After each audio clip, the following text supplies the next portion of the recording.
Hey, and welcome to the Change Leaders Playbook, bringing you all things delivery leadership in a podcast.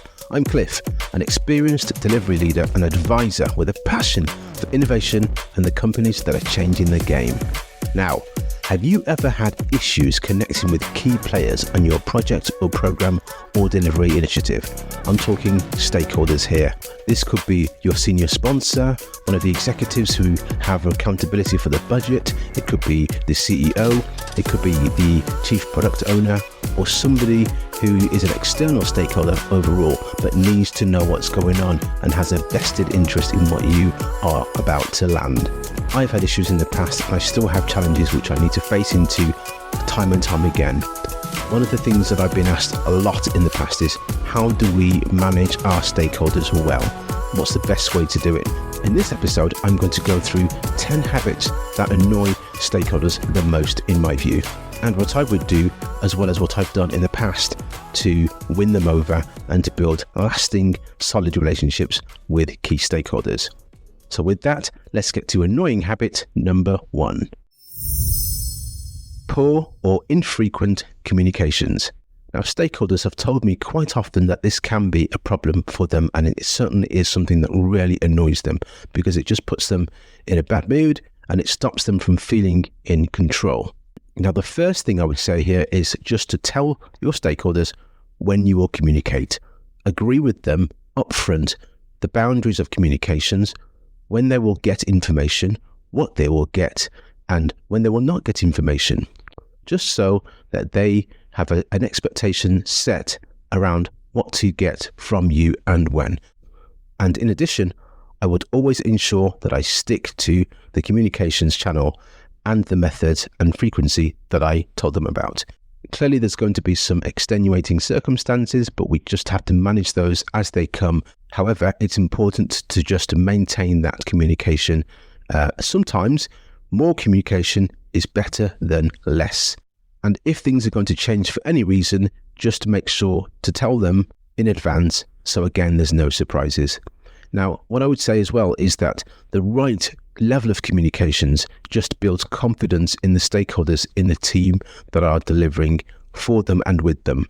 It also builds confidence in the individuals or the team members that are actually delivering the comms, because it ensures that you're prepared.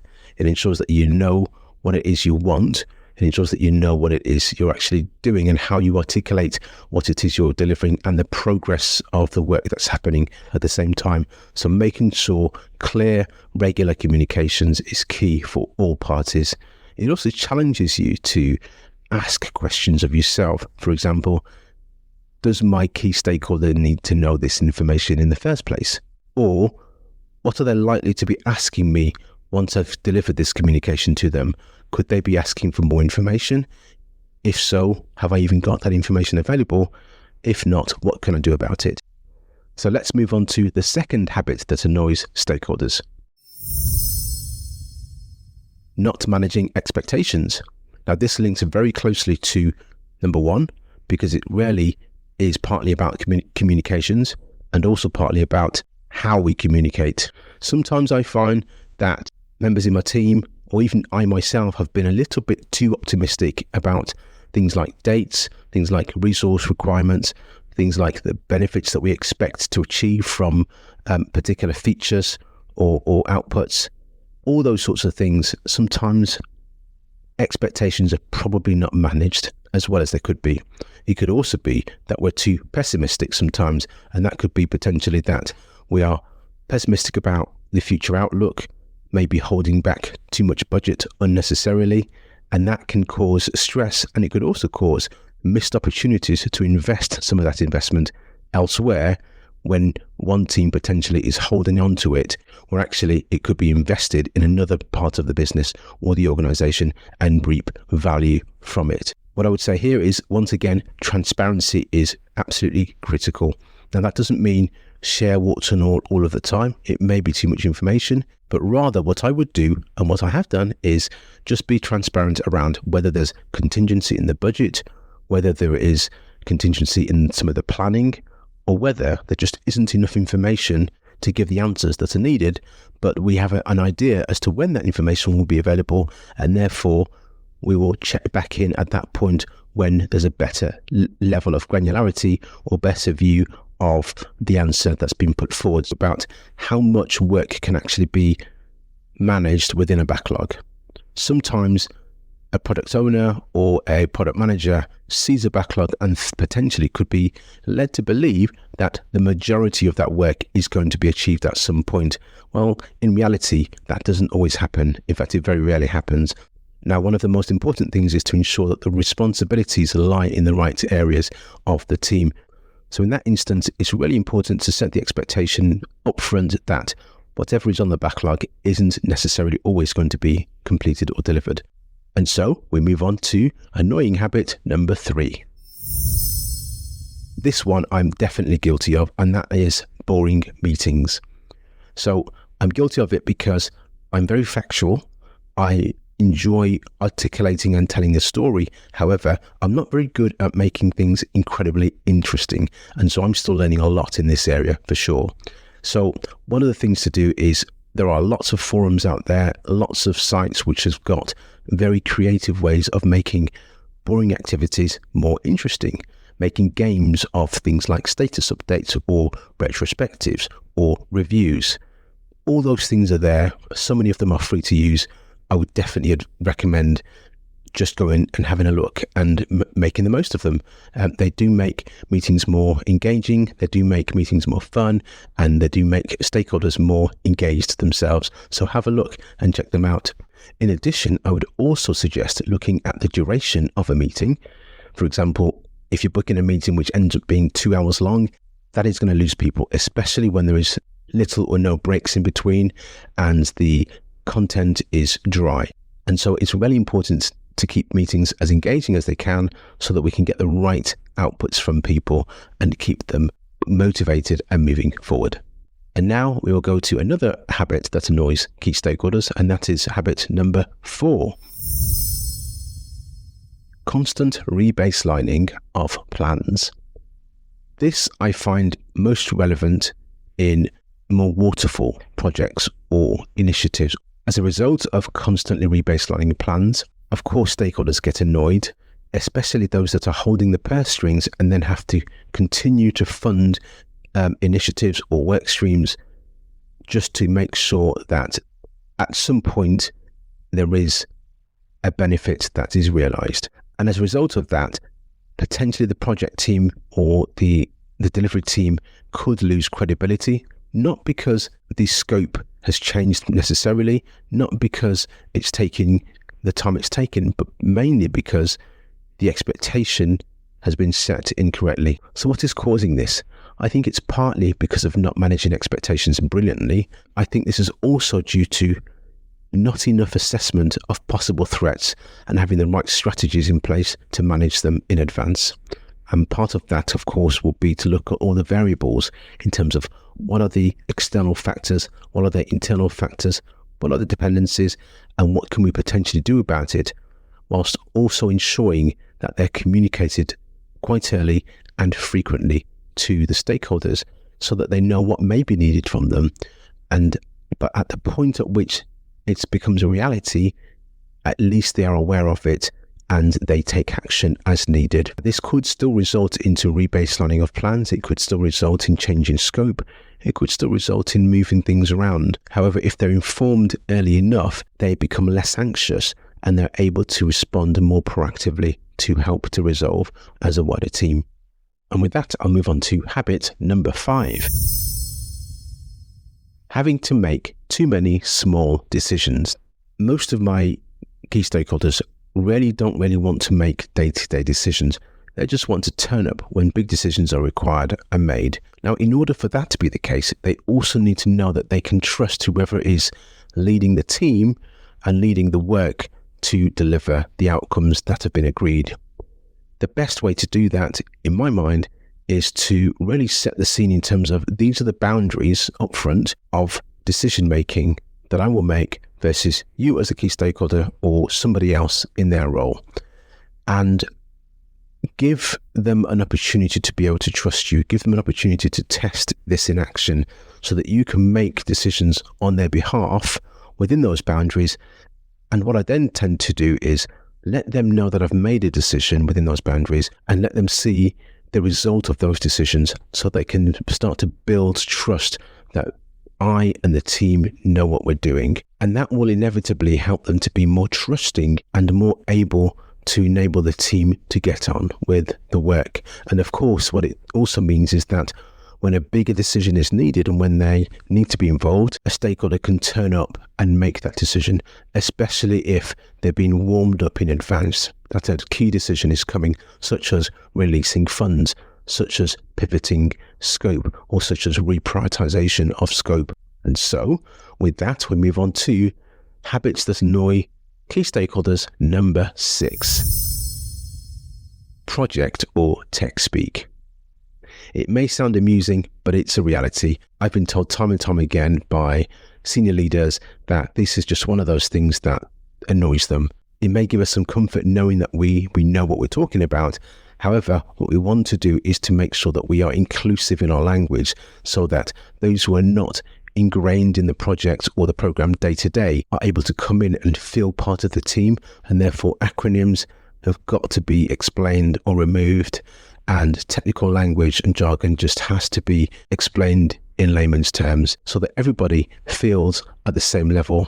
And what that tends to also do is bring more senior executives down to the same level as the rest of the team and are able to then have a sensible conversation about problems, about progress, and then make informed decisions without feeling the need to ask a silly question around what does this acronym actually mean. And sometimes people don't want to ask a silly question such as what is that acronym, what does that jargon mean, because they don't want to be seen to be the only person that doesn't understand. And inevitably it could actually cause decisions to not be made, decisions to be delayed, or no action whatsoever.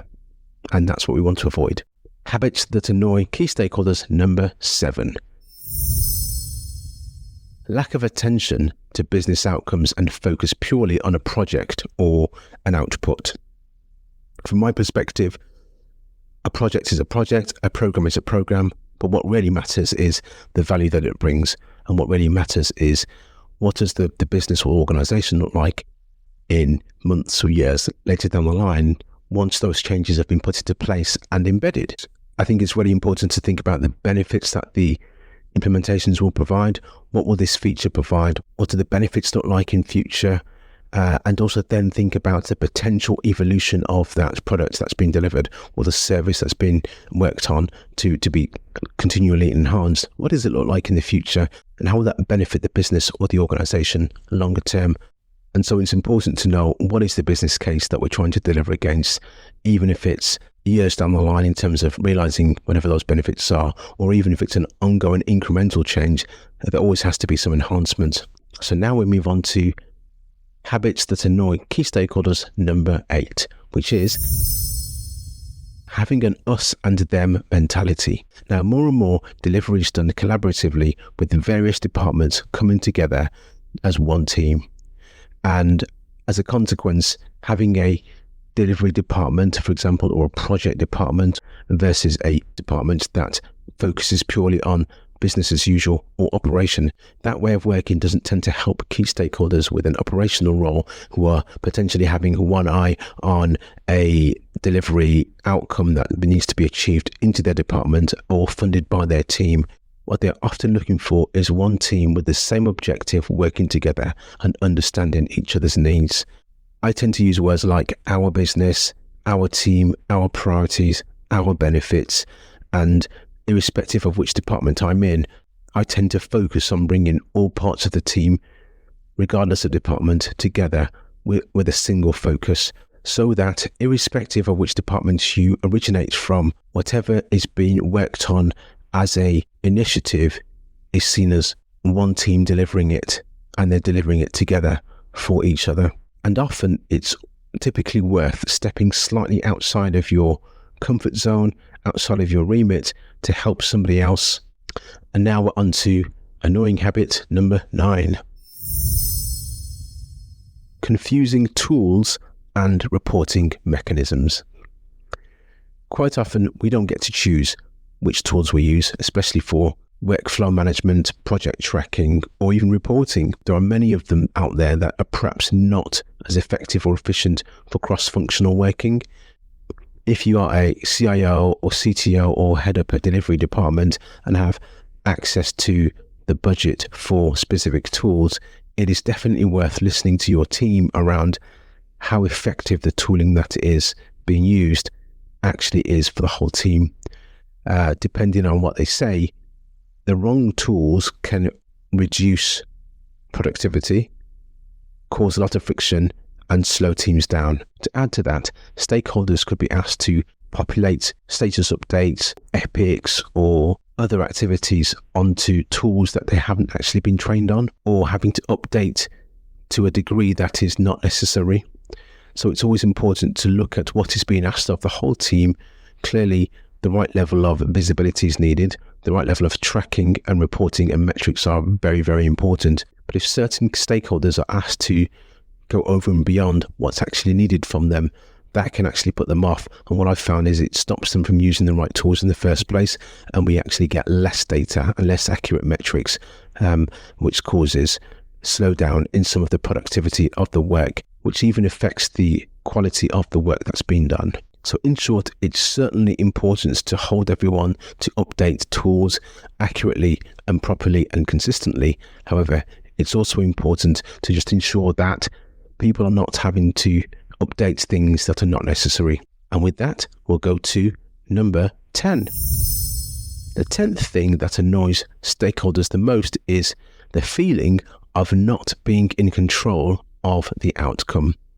Now, whilst this isn't necessarily a habit, it is quite important because in many respects, this is caused by pretty much everything I've talked about up until now. Not having certain things in place just causes key stakeholders, especially those that have to make big decisions, it causes them to just feel out of control, anxious, and not actually willing to engage. And so if stakeholders feel that they know what's going on and when, what could go wrong, and what the potential options are to address them, and that they know who to go to at the right times, they tend to feel much more in control and much more empowered to make big decisions or key decisions when they are required. And so in summary, having things like regular check-ins, frequent communications when they need to be more frequent, making information easy to understand, and making sure that key stakeholders as well as team members actually know what their role is and what's required of them, all of those factors helps these stakeholders to feel less uncertain, less out of control, and more empowered to support. So this was just a quick rundown of 10 top things that annoy stakeholders and what we can do about them. As you could imagine, I could go on a lot longer with more examples and greater depth. However, I hope this was enough to give my perspective and a little bit of a refresher. Now, I'm just going to wrap up with 10 key steps from an article which came from the Association of Project Managers, APM, all about how to effectively communicate and manage key stakeholders. And here's a quick rundown of them. Number 1 is to communicate. Understand who they are, what they need, and share the information that's required from them when it's needed, and keeping them informed. Number 2, consult them early and often, making sure there's no surprises. Number 3, remember that actually they're just human beings. Key stakeholders are just humans like you and I. They have feelings, they have emotions, they also have many other priorities and conflicting priorities, so take that into account. Number 4, plan it. Planning and preparing for key stakeholder conversations is really important and helps you to communicate what's needed when it's needed and manage difficult conversations before they become a problem.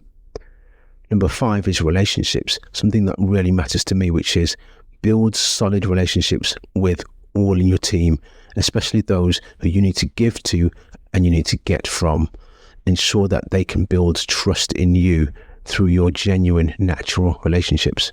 Number 6 is make things simple but not easy. Take simple actions, use foresight to manage the risks, and speak plainly, which is something else I've added to that. Number 7 is to treat stakeholder engagement and stakeholder management just as another part of risk management. Need I say more? Number 8 is to be prepared to compromise.